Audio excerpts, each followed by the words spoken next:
पुराने जमाने की बात है, जब एक शहर अपनी रौनक और गुनाहों के लिए मशहूर था। वहां एक खूबसूरत मगर घमंडी औरत रहती थी, जिसका नाम ज़ैनब था।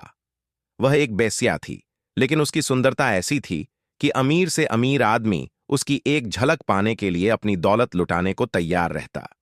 ज़ैनब को अपने हुस्न पर नाज था। उसे लगता था कि दुनिया की कोई भी चीज उसकी सुंदरता से ऊपर नहीं हो सकती। तो चलिए दोस्तों, वीडियो शुरू करते।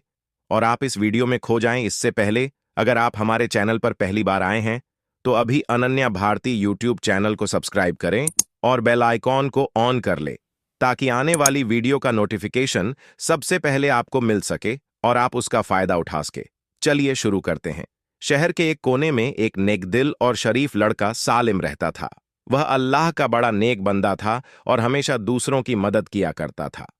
वह ज़ैनब की शोहरत के बारे में सुनता रहता, लेकिन कभी उसकी तरफ आकर्षित नहीं हुआ। वह जानता था कि दुनिया की यह खूबसूरती एक धोखा है और असली खूबसूरती इंसान के किरदार में होती है। एक दिन ज़ैनब का गुजर सालिम के पास से हुआ।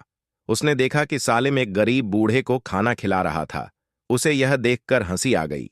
ऐ लड़के, तेरा हुस्न तो कुछ खास नहीं, लेकिन तेरा दिल बहुत बड़ा है, ज़ैनब ने तंज कसते हुए कहा। सालिम ने उसकी तरफ देखा और मुस्कुराते हुए जवाब दिया, अल्लाह के बंदों की मदद करना ही असली हुस्न है। बाहरी सुंदरता तो मिट्टी में मिल जाती है। ज़ैनब को यह सुनकर गुस्सा आ गया। तू मुझे सिखाएगा कि हुस्न क्या होता है? अगर मेरा हुस्न नहीं होता तो आधा शहर मेरी कदमों में नहीं होता।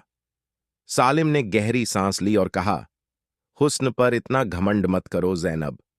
अल्लाह ने तुझे यह नेमत दी है, लेकिन अगर वह चाहे तो तुझे इसकी कीमत भी चुकानी पड़ेगी। ज़ैनब ने हंसते हुए कहा, अल्लाह मुझे क्यों सजा देगा? मैं जैसी हूं वैसी ही रहूंगी। मुझे न तो किसी की इबादत की जरूरत है और न ही किसी मर्द की नसीहत की। उसी रात ज़ैनब अपने आलीशान महलनुमा घर में सो रही थी। अचानक उसे अजीब सी बेचैनी महसूस हुई। उसका बदन तपने लगा। उसने शीशे में देखा और उसकी चीख निकल गई। उसका आधा शरीर कुत्ते में तब्दील हो चुका था।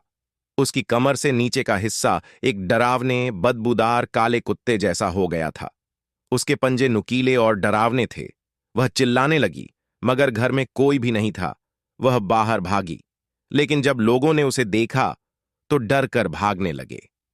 जो कल तक उसकी खूबसूरती पर मरते थे, वहीं आज उसे देखकर घिन से मुंह मोड़ रहे थे। घमंड की जंजीरों में जकड़ी ज़ैनब अब अपनी हालत देखकर रोने लगी।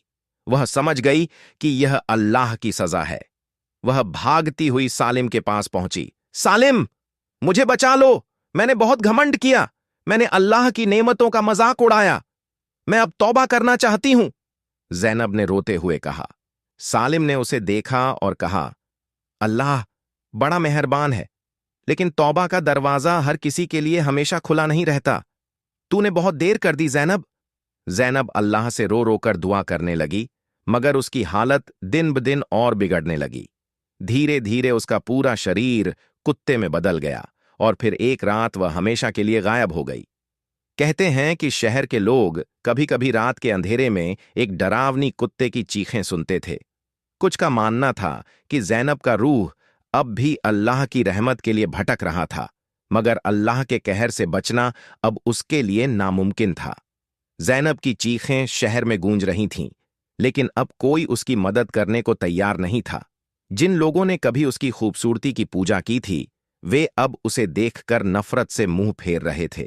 उसकी हालत और बिगड़ती जा रही थी। अब उसका मुंह भी धीरे धीरे कुत्ते जैसा हो रहा था और उसकी आवाज इंसानी से ज्यादा जानवरों जैसी हो चुकी थी।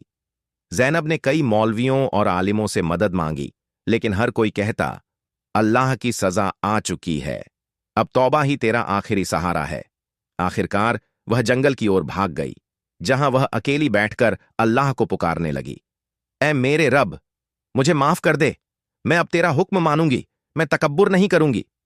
लेकिन जैसे ही वह यह कहती, हवा में एक अजीब सी फुसफुसाहट गूंजती, जैसे कोई अंधेरे से कह रहा हो, अब बहुत देर हो चुकी है। भटकते भटकते ज़ैनब एक पुराने खंडहर में पहुंची, जहां एक बूढ़ा दरवेश बैठा हुआ था। वह सफेद कपड़ों में था। उसकी आंखें रहस्यमयी चमक से भरी थीं। बेटी, तेरा घमंड तुझे इस हाल तक ले आया। अब तुझे एक आखिरी मौका दिया जाएगा, लेकिन उसकी भी एक शर्त है, दरवेश ने कहा। मैं कुछ भी करने को तैयार हूं, ज़ैनब ने कांपते हुए कहा। दरवेश ने एक लंबी सांस ली और कहा, तुझे 7 दिन तक बिना कुछ खाए पिए अल्लाह की इबादत करनी होगी। अगर तेरा पश्चाताप सच्चा हुआ तो शायद तुझे माफी मिल जाए, लेकिन अगर तूने झूठ बोला तो तेरा अंत और भी भयानक होगा। ज़ैनब ने हिम्मत जुटाई और जंगल में ही एक छोटे से पत्थर के चबूतरे पर बैठ गई। वह दिन रात अल्लाह की इबादत करने लगी। पहला दिन भूख ने उसे तड़पाया, लेकिन उसने सब्र किया। दूसरा दिन गर्मी और प्यास ने उसकी हालत खराब कर दी, लेकिन उसने इबादत जारी रखी। तीसरा दिन उसे अपने पुराने गुनाह याद आए और वह रो रोकर दुआ करने लगी। चौथे दिन शैतान ने उसे बहकाने की कोशिश की, लेकिन उसने इबादत नहीं छोड़ी। पांचवां दिन उसका शरीर कमजोर हो गया, लेकिन उसकी रूह मजबूत होती गई। छठा दिन उसे सपने में एक रोशनी दिखी, जिसमें एक आवाज आई, सब्र कर, रहमत करीब है। सातवां दिन एक आंधी आई और ज़ैनब बेहोश हो गई।